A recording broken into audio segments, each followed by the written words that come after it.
usah ente-ente, I'm okay, I'm fine. Kincana, kincana, teng neng neng neng neng. Ku menahan rasa sakit, rasa sakit.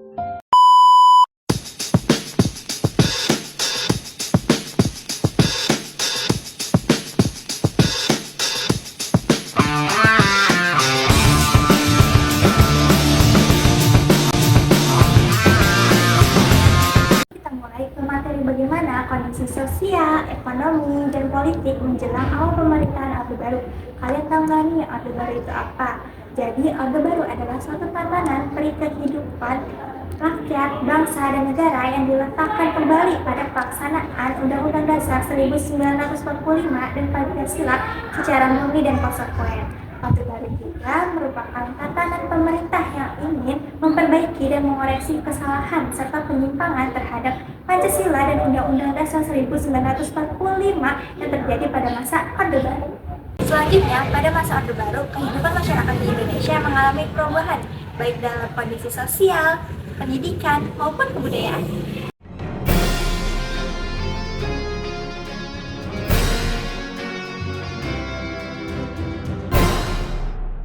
Masa Orde Baru, pemerintah berhasil mewujudkan stabilitas politik dan menciptakan suasana yang aman bagi masyarakat Indonesia. Perkembangan ekonomi berjalan dengan baik dan hasilnya pun dapat dilihat secara nyata.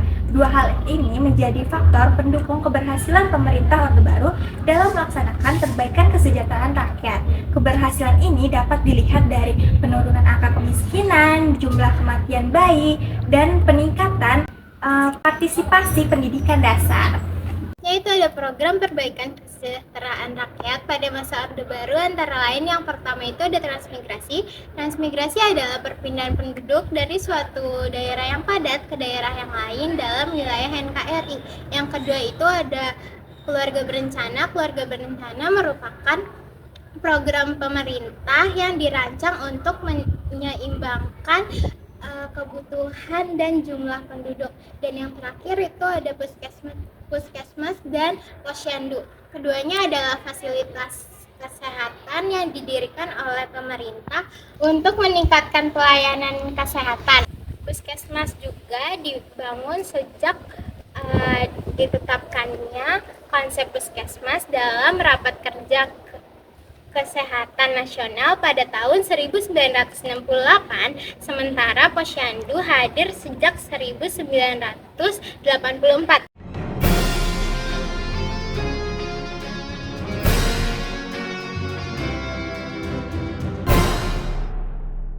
Menjelang awal pemerintahan baru di Indonesia, kondisi ekonomi Indonesia mengalami berbagai tantangan dan dinamika.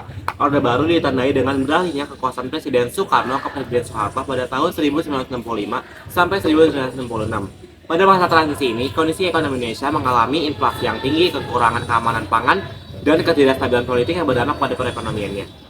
Ada beberapa yang mempengaruhi kondisi ekonomi di Indonesia pada masa pemerintahan Orde Baru. Yang pertama, inflasi yang tinggi. Inflasi yang setinggi-tingginya menyebabkan penurunan daya beli masyarakat dan ketidakstabilan dalam harga barang dan jasa. Selanjutnya, yang kedua, ada ketidakstabilan politik. Perubahan presiden dari Soekarno ke Soeharto menyebabkan adanya ketidakstabilan politik, menyebabkan juga ketidakstabilan bagi investor dan masyarakat. Yang ketiga, ada kekurangan keamanan pangan. Produksi pangan terutama beras mengalami penurunan, menyebabkan harus mengimpor beras ke negara lain dan menciptakan masalah dalam keamanan pangannya. Selanjutnya yang keempat adalah utang luar negeri. Utang luar negeri meningkat seiring dengan perubahan pembiayaan defisit anggaran dan proyek besar yang dijalankan oleh pemerintah. 5. Pembangunan infrastruktur. Pemerintah Orde Baru berfokus pada pembangunan infrastruktur untuk mendukung pertumbuhan ekonomi yang meskipun ini juga menyebabkan beban finansial yang signifikan. Yang keenam, reformasi ekonomi. Salah satu prioritas utama pemerintah Orde Baru adalah stabilisasi ekonomi melalui reformasi dan kebijakan fiskal dan moneter, termasuk pengendalian inflasi dan pengurangan defisit anggaran. Pemerintah Orde Baru kemudian mengambil langkah-langkah untuk perbaikan kondisi ekonomi ini, termasuk implementasi kebijakan ekonomi yang lebih stabil dan berusaha meningkatkan produksi dalam negeri dan untuk mengurangi ketergantungan pada impor.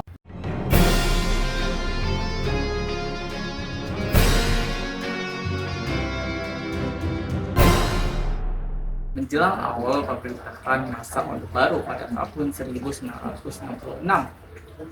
Indonesia mengalami kondisi politik yang sangat buruk dan tidak stabil. Pada tahun 1965, peristiwa gerakan 30 September yang dipimpin oleh perwira militer yang terkait dengan Partai Komunis Indonesia yang mengakibatkan tewasnya 6 jenderal Angkatan Darat.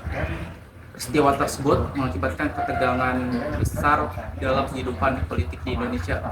Setelah G30 SPKI, situasi politik semakin memburuk dan ketegangan antara sosial politik semakin meningkat. Di sisi lain, perekonomian di Indonesia semakin menurun dengan inflasi yang besar dan kesulitan sosial. Pada bulan Maret tahun 1966, Soekarno memberikan surat pemerintahan 11 Maret atau Super Smart kepada Jenderal Soeharto yang memberikan mandat pada Soeharto dan memberi langkah-langkah yang diperlukan untuk mengembalikan stabilitas negara.